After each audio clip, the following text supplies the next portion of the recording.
বলছিলাম আজকে আমরা যে জামানাতে আছি এই জামানায় সব থেকে বেশি আলোচনা হওয়া দরকার ঈমানের। কেননা ঈমানের হিফাজত সব থেকে গুরুত্বপূর্ণ বিষয়। ঈমান হারা যে সর্বহারা সে, ঈমান সমৃদ্ধ যে সবকিছু থাকবে তার কাছে।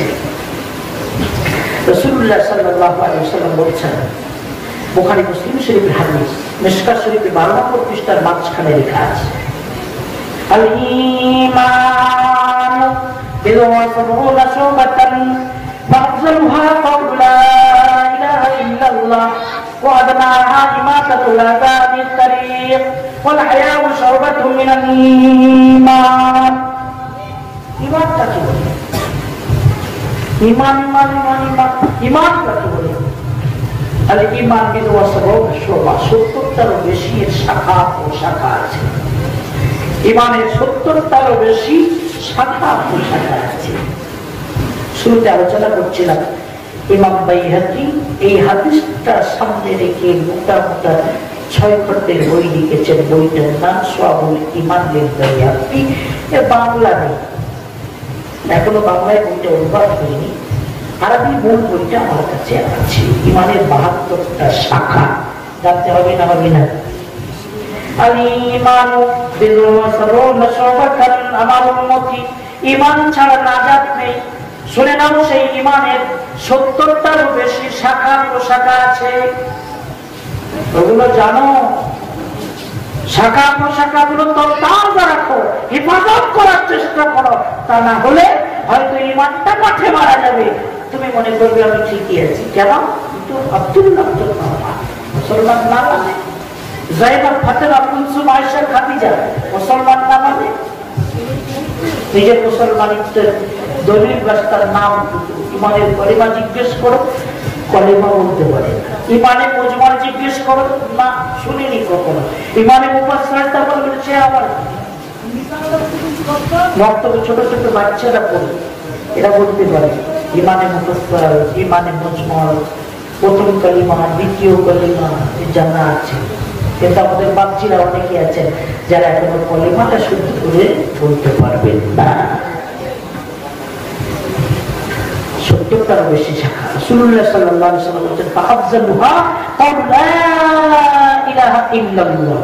ঈমানের মূল কাণ্ড কালিমা লা ইলাহা ইল্লাল্লাহ মুহাম্মাদুর রাসূলুল্লাহ সাল্লাল্লাহু আলাইহি ওয়াসাল্লাম।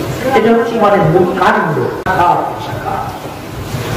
বলেন আদনাহা ইমাতাতুল আযা মিন তারিক। ঈমানের ক্ষুদ্রতম প্রশাখা রাস্তা থেকে কষ্টদায়ক জিনিস সরিয়ে দেওয়া। ইট পড়ে আছে, কাঁচ পড়ে আছে, কাঁটা পড়ে আছে, কলা খোলা পড়ে আছে, রাস্তা থেকে সরিয়ে দেওয়া, এটাও ঈমানের একটা শাখা। সুবহানাল্লাহ। আজকে গত পরশু আমি একটা বাচন শুনছিলাম, তুরস্কের প্রেসিডেন্টকে দোলার করছেন। আমি মনে করি গোটা পৃথিবীর মুসলমানদের সব থেকে বড় সংকট, বড় অভাব মিডিয়া নেই। মুসলমানদের মিডিয়া না থাকার কারণে রাতারাতি আগাছা হয় বড় গাছ। কোথাও জিহাদ, কোথাও তালাক, কোথাও জঙ্গিবাদ, সন্ত্রাসবাদ, বিভিন্ন রকমের পরিভাষা চালিয়ে মুসলমানদের গায়ে সেগুলো ছেঁটে দেওয়া হয়। মিডিয়া প্রচার করে অপপ্রচার। এবার মুসলমানেরা একের পর এক সেগুলো পরিষ্কার করার জন্য মেহনত করবে। তাদের কাছে মিডিয়া কোথায়? মানুষের কাছে তারা যেতে পারে না মিডিয়া না থাকার কারণে। আমি বলছিলাম কথাটা এই জন্য আলোচনা করছি, আজকের আন্তর্জাতিক পর্যায়ে মানুষের একটা ব্রেন বেরিয়েছে, মিডিয়া অপপ্রচার করেছে মুসলমানেরা সন্ত্রাসবাদী, ইসলামের সন্ত্রাসবাদ শিক্ষা দেওয়া হয়। ইসলাম মানে সন্ত্রাসবাদ, ইসলাম মানে জঙ্গিবাদ, ধরো মারো কাটো খাও, মিডিয়া প্রচার করেছে। এবার আপনারা পরিষ্কার করতে থাকুন, না আমরা সব ভালো মানুষ, আমাদের বাড়িতে পেঁয়াজ কাটা ছুরি পর্যন্ত নিয়ে আমরা কি করে জঙ্গি হবো। এবার আপনারা প্রচার করুন, আগাছা হয়ে গেছে, বরবাদ, আপনার পরিষ্কার করে উঠেছে দিয়ে আপনাদের মিডিয়া নেই। বিশ্বের কাছে আপনারা বলবেন কিভাবে আমরা ভালো মানুষ। যে ধর্ম শিক্ষা দেয় রাস্তা থেকে কষ্টদায়ক জিনিসটা সরিয়ে দেওয়া ইমানের একটা শাখা, সেই ধর্মের রূপরেখা প্রচারিত হলো জঙ্গিবাদ বা সন্ত্রাসবাদ রূপে। এর মতো বড় জুলুম আর কি হতে পারে? সহিহ বুখারী শরীফ প্রথম খণ্ডে 90 নম্বর পৃষ্ঠায় লেখা আছে, লম্বা হাদিসের অংশ বিশেষ রাসূলুল্লাহ সাল্লাল্লাহু আলাইহি ওয়াসাল্লাম ইরশাদ করছেন যে একজন মানুষ বনি ইসরাইলের একজন মানুষ রাস্তা দিয়ে হেঁটে যাচ্ছিল, কাঁটা বিশিষ্ট একটা ডাল পড়ে আছে, দেখে ডালটাকে রাস্তা থেকে তুলে নিরাপদ জায়গায় ফেলে দিল। তার এই আমলটা কেউ দেখিনি, সৃষ্টি জগতের কেউ দেখিনি, দেখেছেন আল্লাহ। আমার আল্লাহ ফেরেশতা জগৎকে জিজ্ঞেস করেছেন, ফেরেশতারা বলো এ মানুষটা রাস্তা থেকে কাঁটা সরিয়ে দিল কি উদ্দেশ্যে, কেন করলো আমলটা? বলে আল্লাহ কোনো পথে যেন কষ্ট না পায়। ফেরেশতারা তোমরা সাক্ষী বেঁধে যাও যে মানুষটা আমার কোন মখলুককে কষ্ট দিতে চাই না, আমি আল্লাহ রোজ কিয়ামতের বিচারান্তে তাকে কষ্ট দেব না। জান্নাতের 8খানা দরজা এই বান্দার জন্য আমি আল্লাহ খুলে দিলাম। সুবহানাল্লাহ। বুখারী শরীফ প্রথম খণ্ডে 93 নম্বর পৃষ্ঠায় হাদিসটা লেখা আছে, যে ধর্ম শিক্ষা দেয় রাস্তা থেকে কষ্টদায়ক জিনিস সরিয়ে দিলে জান্নাতের 8খানা দরজা খুলে যায়, সেই ধর্মের ব্যাখ্যা আন্তর্জাতিক পর্যায়ে আজ প্রচারিত হল।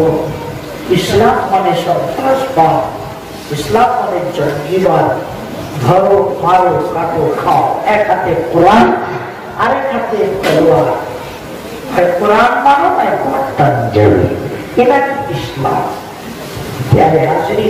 আমি আপনাদেরকে বলবো জানার প্রয়োজন আছে, ইসলামকে বোঝার প্রয়োজন আছে, ইসলামের সঠিক বুঝতে খাতে খাত প্রয়োজন আছে। ইমাম বাইহাকির একটা বই আছে, এই বইটা ছাপানো আকারে আমার কাছে নেই, তবে বইটা আমি নেট থেকে পড়েছি, মাকতাবাতুস শামিলা থেকে পড়েছি। হাদিসের একটা ছোট্ট বই, বইটার নাম মাকারিমে আখলাক। এই হাদিসের কিতাবে 115 নম্বর সিরিয়াল একটা হাদিস লেখা আছে। একদিন প্রিয় নবী সাল্লাল্লাহু আলাইহি ওয়াসাল্লাম মসজিদে নববীতে বসে সাহাবা রাদিয়াল্লাহু তাআলা আনহুকে বলছেন, বলো একটা সিংহ যখন গর্জন করে, তো এই গর্জনের মধ্যে সিংহ কি বলে?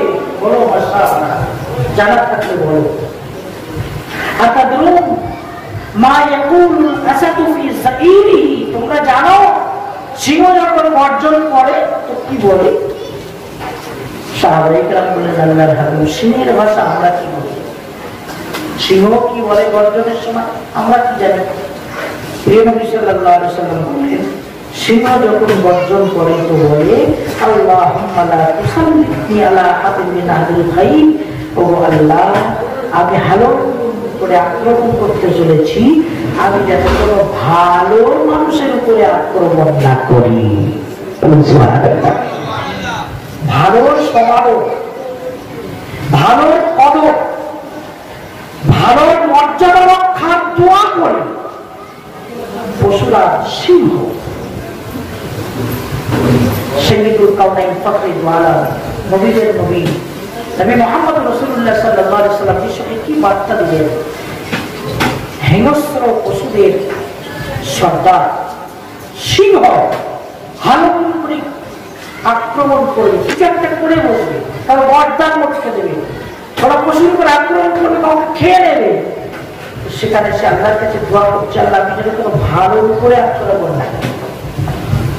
তাহলে তিনি বিশ্বকে ভালো হবার বা ভালোকে চেনা, ভালো সমাদর করার কি বার্তাদের মধ্যে দিয়ে দেবেন? আছেন কোন মহামানব যার জীবন থেকে আপনার এরকম কোন শিক্ষা পেতে পারেন যে তিনি এত সুন্দর উচ্চমানের বার্তা বিশ্বকে দিয়ে গেছেন যে পশুরা সিংহ পর্যন্ত ভালো সমাদর করতে চায়, ভালোকে জিন্দা রাখতে চায়, ভালোর উপরে জুলুম করা থেকে বিরত নিজেকে রাখার জন্য আল্লাহর কাছে দোয়া প্রার্থনা করি।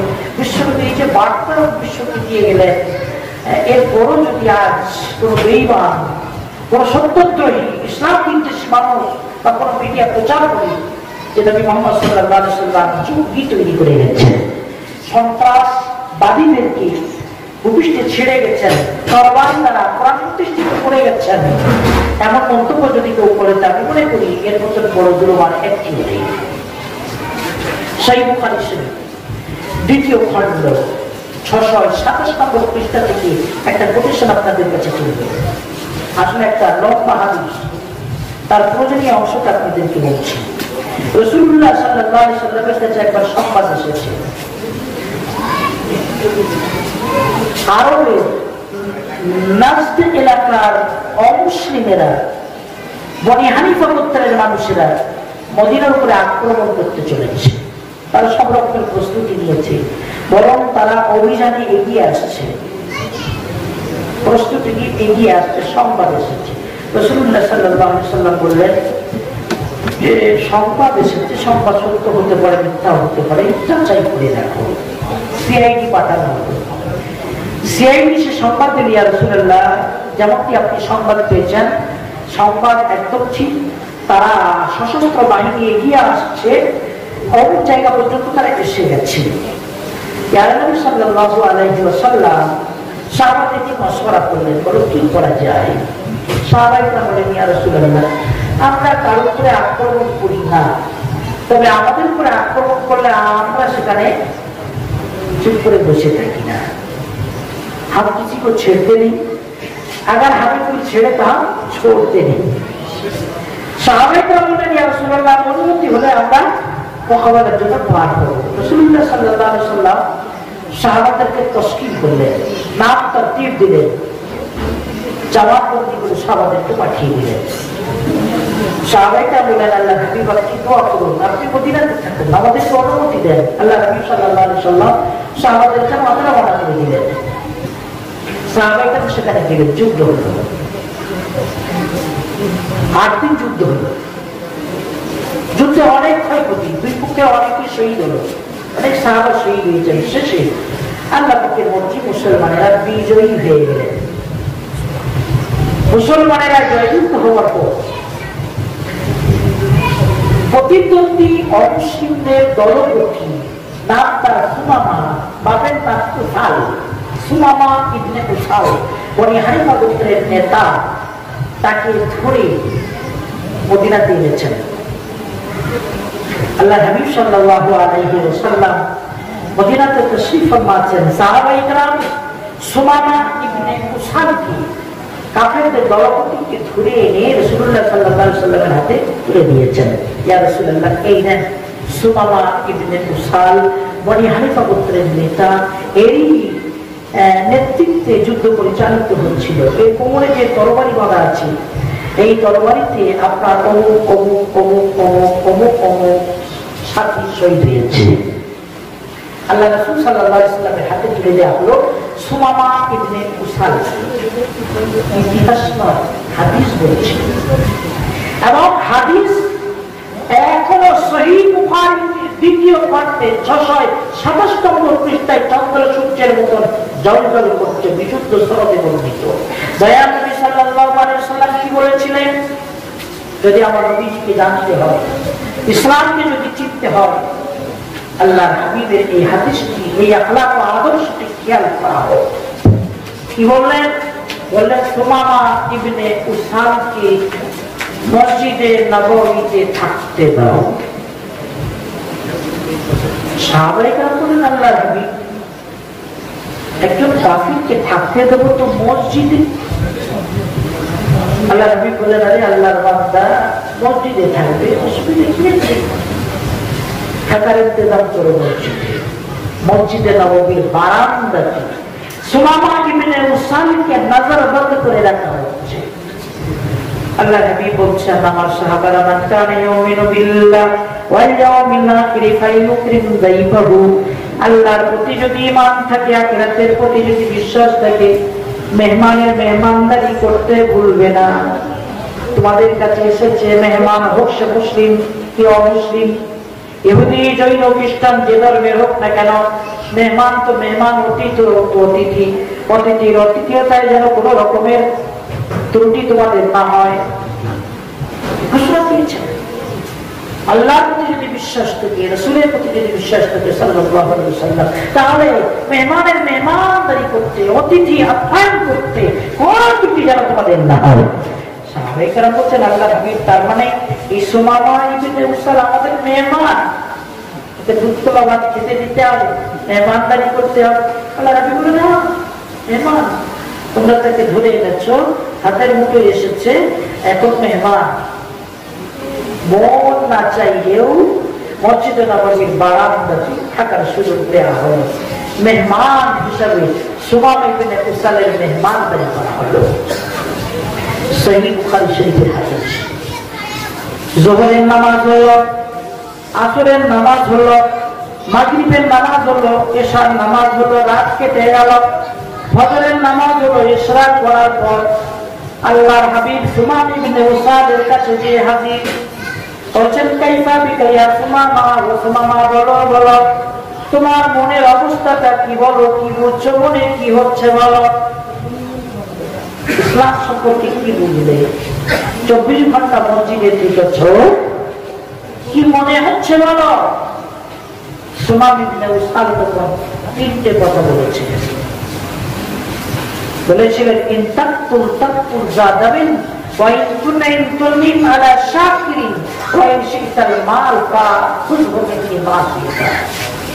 বলেন, যদি আপনি আমাকে শহীদ করেন, আমার শিরকে যদি করেন, মাথা কেটে দেন, তাহলে নিশ্চয়ই আপনার পক্ষ থেকে অবিচার হবে না, জুলুম হবে না, কারণ আমি সেই পর্যায়ে আসামি হয়ে এসেছি। আর যদি আপনি আমাকে অর্থের বিনিময়ে ছাড়তে চান, আমি তাতে রাজি আছি। আর যদি আপনি আমাকে ছেড়ে দেন, তাহলে আপনার কৃপা হবে, দয়া হবে, আপনার শুকরিয়া আদায় করব। 3টে কথা সুমামা ইবনে উসাল বলেছিলেন। প্যারা নবী সাল্লাল্লাহু আলাইহি ওয়াসাল্লাম কথাগুলো শুনলেন, কিন্তু কোনো সিদ্ধান্ত শোনালেন না। সুমামাকে ফাঁসি দেবেন না তাকে ছেড়ে দেবেন না টাকা পয়সা নিয়ে ছেড়ে দেবেন, কিছুই বললেন না। তবে পিছনে এসে সাহাবাদেরকে বললেন, মেহমানের মেহমানদারি করুন। সাহাবারা মেহমানদারি করছেন। আরো একদিন কেটে গেল, দ্বিতীয় দিন ফজরের নামাজ পড়ে আল্লাহ নবী সাল্লাল্লাহু আলাইহি ওয়াসাল্লাম গতকালের মতন আবার জিজ্ঞেস করছেন, কাইফা বিকা ইয়া সুমামা, সুমামা বলো কি মনে হচ্ছে, মনের কথা ব্যক্ত করো। সুমামা ইবনে উসাল গতকালের মতন আজও সেই 3টে কথা বললেন। রাসূলুল্লাহ সাল্লাল্লাহু আলাইহি ওয়াসাল্লাম কোনো সিদ্ধান্ত শোনালেন না। সাহাবাদেরকে বললেন, মেহমানদারি করো। আরো একদিন কেটে গেল, কদিন হলো? 3 দিন। তৃতীয় দিন ফজরের নামাজ পড়ে বলছেন, কাইফা বিকা ইয়া সুমামা, সুমামা মনের অবস্থাটা একবার বলো। সেই প্রথম দিনের মতন 3টে কথা বললেন। ইন তাকতুল তাকতুল জাদামিন ওয়া ইন তুনাইন তুনিম আলা শাকিরিন ওয়া ইন শিতাল মালা ফাখুযহু মিন্নি মা শিতা। আল্লাহর হাবিব, যদি আপনি আমার শিরচ্ছেদ করেন, নিশ্চয়ই অবিচার হবে না, জুলুম হবে না, আমি সেই পর্যায়ের আসামি হয়ে এসেছি। আর যদি আপনি আমাকে ছেড়ে দেন, আমি কৃতজ্ঞ হব, শুকরিয়া আদায় করব। যদি অর্থের বিনিময়ে ছাড়তে চান, আমি তাতেও রাজি আছি। আজকে রাসূলুল্লাহ সাল্লাল্লাহু আলাইহি ওয়াসাল্লাম সিদ্ধান্ত শোনালেন। বললেন, সুমামা যাও, চলে যাও। সাহাবাদেরকে বললেন, খাল্লু সাবিলা, ও রাস্তাটা ক্লিয়ার করো, মসজিদে নববীর দরজা খুলে দেওয়া। সুমামা চলে যাও। সুমামা ইবনে উসাল মসজিদে নববী থেকে বার হলেন। মসজিদের একেবারে সামনে হযরত আবু তালহা রাদিয়াল্লাহু তাআলা খেজুর বাগান ছিল। বাগানটার নাম বাইরাহা, হাদিসে শব্দটি এসেছে। হযরত আবু তালহা রাদিয়াল্লাহু তাআলা খেজুর বাগানে ঢুকলেন। সুমামা ইবনে উসাল গোসল করলেন, তা পবিত্র হলেন, মসজিদে নববীতে ফিরে এলেন। খেজুর বাগানের কুয়া থেকে পানি তুলে প্রাণ পবিত্র হয়ে আল্লাহ হাবিবের কাছে এসেছেন, এসে বলছেন আল্লাহ হাবিব আমাকে কলেমা পড়িয়ে দেন। বলেন সুবহানাল্লাহ। দয়ার নবী হাত বাড়িয়ে দেন, আপনার হাতে হাত দিয়ে আমি সুমামা ইবনে উসাল কলেমা পড়তে চাই। আল্লাহ হাবিব বললেন ওগো সুমামা কলেমা পড়া পরে হবে, আগে বলো দেখি ইসলামকে জানতে বুঝতে তোমার এত লক্ষ সময় লাগলো, 24 ঘন্টার সময় কাটলো, তুমি ইসলামকে জানতে বুঝতে পারলে না। আবার 24 ঘন্টা সময় দিলাম, বুঝে এলো না। আবার 24 ঘন্টা সময় দিলাম, বুঝে এলো না। মসজিদে নববীতে যতক্ষণ থাকলে কলেমা পড়লে না, আমি তোমাকে ছেড়ে দিলাম, তারপরে তুমি আবার ফিরে এসেছো কলেমা পড়তে। ইসলামকে জানতে বুঝতে এত লক্ষ সময় লাগলো। সুমামা ইবনে উসাল তখন কি বলেছিলেন? আজ একবিংশ শতাব্দী 2019-এ গোটা বিশ্বের প্রতিটি মানুষের কাছে সুমামা ইবনে উসালের বার্তাটা পৌঁছে দেয়। হাটপুরের বন্ধুরা, জাতি ধর্ম বর্ণ নির্বিশেষে প্রতিটি মানুষের কর্ণপ্রহরে বার্তা পৌঁছে দেয়। সুমামা ইবনে উসাল তখন বলেছিলেন আল্লাহর হাবিব মসজিদে নববীতে 24 ঘন্টা কাটানোর পর আমি বুঝেছিলাম ইসলাম ধর্ম 100% সঠিক। বলেন সুবহানাল্লাহ। আমি বুঝেছিলাম আপনি বরহক রাসূল, আমি বুঝেছিলাম আপনার সাহাবারা আল্লাহর জমিনে সবথেকে শ্রেষ্ঠ মানুষ। বলেন সুবহানাল্লাহ। আল্লাহর হাবিব যদি আমি ওই অবস্থাতে নজরবন্দ অবস্থাতে বন্দী অবস্থাতে মুসলমান হতাম তো মানুষেরা মন্তব্য করতো আমি সুমামা ইবনে উসাল মুসলমান হয়েছি, মাথা কাটা যাবে এই ভয়ে। মানুষেরা মন্তব্য করত, ঐতিহাসিকরা লিখত, ইসলাম বিদ্বেষী মানুষেরা বলার সুযোগ পেত যে নবী মুহাম্মদ সাল্লাল্লাহু আলাইহি সাল্লাম মানুষদেরকে বন্দী করে জবরদস্তি মুসলমান করতেন এবং দৃষ্টান্ত স্বরূপ তারা আমাকে পেশ করত। কিন্তু আমি অপেক্ষা করলাম, আমি বুঝেছিলাম আপনি রহমতের নবী, দয়ার নবী, মায়ার নবী, ক্ষমার নবী। আপনি টাকা পয়সা দেবেন না, আপনি আমার শিরুচ্ছেদ করবেন না, আপনি আমাকে ক্ষমা করবেন, আমাকে ছেড়ে দেবেন। যখন আমাকে ছেড়ে দেবেন আমি মসজিদের রহম থেকে বেরিয়ে আপনার কাছে চলে আসবো, নিজের এখতিয়ারে ইসলাম গ্রহণ করবো, যেন কেমন পর্যন্ত কেউ না বলতে পারে আমি মাথা কাটা যাবে এই ভয়ে মুসলমান হলাম, বা আমার নবী সাল্লাল্লাহু আলাইহি ওয়াসাল্লাম কখনো কোনো ব্যক্তিবারের জন্য কাউকে জবরদস্তি বন্দী করে মুসলমান করেছেন। এইরকম মন্তব্য কেউ যেন না করতে পারে। কেউ যদি এমন কথা বলে আমি হবো তার বিরুদ্ধে মস্ত বড় প্রমাণ। যদি রসুল আমার একবারের জন্য জবরদস্তি বন্দী করে তরবারি দেখিয়ে মুসলমান করতেন তো সুমামা ইবনে উসালকে করতেন। এই সাক্ষ্যটা বহন করার নেশায় আমি সুমামা ইবনে উসাল অপেক্ষা করেছিলাম। অন্যথায় প্রথম দিনেই মসজিদে নববীতে বসে আপনার সাথে কলেমা পড়ে নিতাম। বলেন সুবহানাল্লাহ। আজ আমরা অমুসলিমদের কাছে বার্তা পৌঁছতে পারি। আফসোস ও পরিতাপের বিষয়, আমাদের ঘরে হাজার হাজার এমন যুবক আছে যাদের ইসলাম এখনো বুঝে আসে, যাদের এখনো নবী মুহাম্মদ রাসূলুল্লাহ সাল্লাল্লাহু আলাইহি ওয়াসাল্লামের আদর্শ বুঝে আসেনি। এই জন্যই তো চলনে বলনে, থাকা খাওয়ায়, ওঠা বসায় সব দিক